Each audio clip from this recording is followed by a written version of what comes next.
Bradley, what do you think it says about Donald Trump that kind of his primary strategy for re-election is trying to get as few people to vote as possible? It's interesting to me that the right, for all their obvious hypocrisy about small government, the right, it seems to me, truly understands that government, politics, is the way you create your moral vision. And on the left, we tend to think it's what I do, culture. We see culture as an answer. We don't see, even though supposedly we are a party that believes that we need government to to keep things safe and fair. We don't act that way, and it's. Will and grace is great, but it won't help you if you have a pre-existing condition. You actually have to use the levers of government to do that. And what I get frustrated with is, what we can control while we battle these just obscene attempts at voter suppression and successful attempts at voter suppression. In Wisconsin, I go back, I'm back there every cycle since 2000. And, what they do in Milwaukee, there's different studies, but 50 to 200,000 people who wanted to vote didn't get to vote. And most of them were African-Americans and young people in Wisconsin, in a state that he won by, 22,000 votes, and 35,000 or whatever voted for Jill Stein. But I think we're seeing the ideological weaponization of the levers of government. And on our side, if we lose an election, we say the system's corrupt and we walk away. And on their side, they start a think tank and run for the school board. I think that you put your finger on something about the Republicans for a party that hates government, they understand the power of the levers of government. And one example that relates to voting right now is, Trump is basically taking over the Postal Service. Like, he is literally, if you go look and Google it, like the nonpartisan people who have been running the Postal Service are basically being forced out, and it's being replaced by Trump's political appointees. And there's a lack of funds. The Postal Service is going to run out of money over the summer. And Trump is willing to use the levers of power over the U.S. mail. I mean, think about how extraordinary that is. Marc, can you draw the connection for us? What does that have to do with voting? Why should we care about the Postal Service? Yeah, so great question. So think of it this way. In Wisconsin, in the primary election, the city of Milwaukee normally has primary election, which took place in March. The city of Milwaukee normally has 180 in-person polling locations in a primary election. In that primary election, they had five. And so what's happening is huge numbers of voters are being told to vote by mail, because the in-person voting, we're seeing it today actually in Pennsylvania, where there are primaries.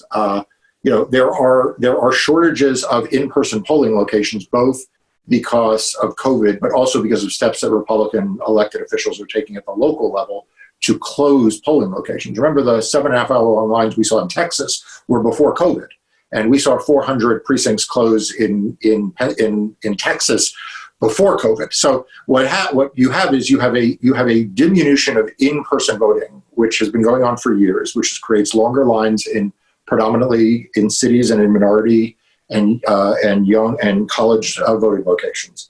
Then you see a push to vote by mail, which has its own challenges, but is an alternative. And then if you make mail voting harder, right, witness requirements, election day cutoff for receipt of ballots, things that make vote by mail harder, then you disenfranchise more voters. And then if you make the Postal Service delay the delivery of mail, so that mail simply takes longer than you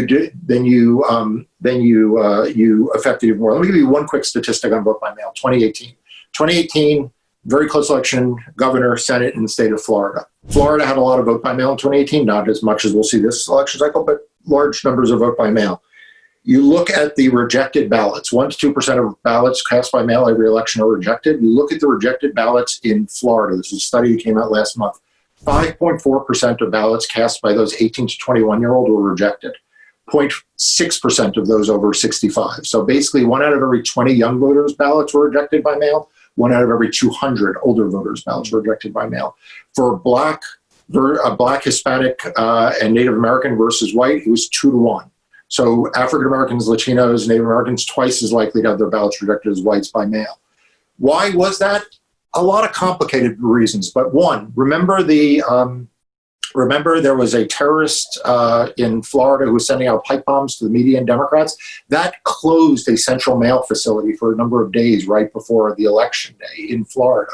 And that negatively impacted a number of large university and colleges, and also a number of minority communities. So Trump understands that for every day you delay the mail in Milwaukee, you decrease Democratic performance by decreasing minority voter performance by a certain amount. Marc, what do you think the Democrats in Congress should be doing about this? And are they in a position, given the other pressures they're under, to hold out for some workable voter security? So I think the Democrats in Congress need to do two things, and they are doing them. The first is we need to fund elections, because states, unlike the federal government, can't print money. They are under, their budgets right now are unbelievably stretched, and the challenges to voting are placing more budgetary pressures on election officials. So there is a vast need to infuse cash into state elections simply to conduct the elections fairly. The second is there are some safeguards that we can put in place to ensure that every lawful ballot counts.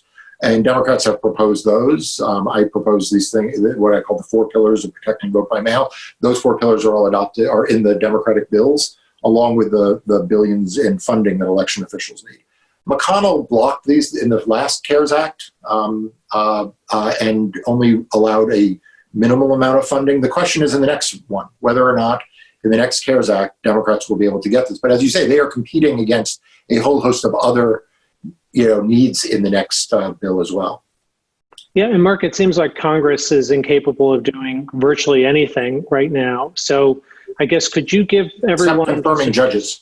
Exactly. Could you give everyone a kind of overview of, outside of Congress, just what are the big issues as we come up on the 2020 election that the public needs to focus on? And maybe there's the chance of state reform or public pressure or lawsuits or things like that. You've mentioned vote by mail, obviously, and funding of elections, if possible, by the federal government. But what else should we be keeping our eye out for? So, I think, look, the single biggest need right now, when people ask me, what can I do? I say, go get trained as a poll worker. Because the average age of the people who work behind the desk who administer our elections is not young. 2/3 of them in 2018, 2/3 of them were over the age of 60, and a quarter of them were over the age of 70. And so, I've suggested, and others have, that we make really, really strong recruitment efforts among college students and young people to view working the polls the same way that they view knocking doors, right? As a way to meaningfully give back to the electoral process. Because one of the reasons why you only had 5 polling locations open in the city of Milwaukee was because they couldn't get enough people to staff the polls. And we need to call attention to the shortages that already existed, but are now exacerbated in poll workers. So that's one thing I tell everyone. And then the other is, many states, including some well-meaning states, have really arbitrary and unnecessary barriers to voting, and we just need to take those down. There is no reason why in the state of North Carolina you need 2 witnesses to sign your absentee ballot. There's no reason for that, and so we need to take action, whether it's in court or through the legislative process, in a number of states to make sure that voting is as easy as it can be. And enfranchise as many voters as possible.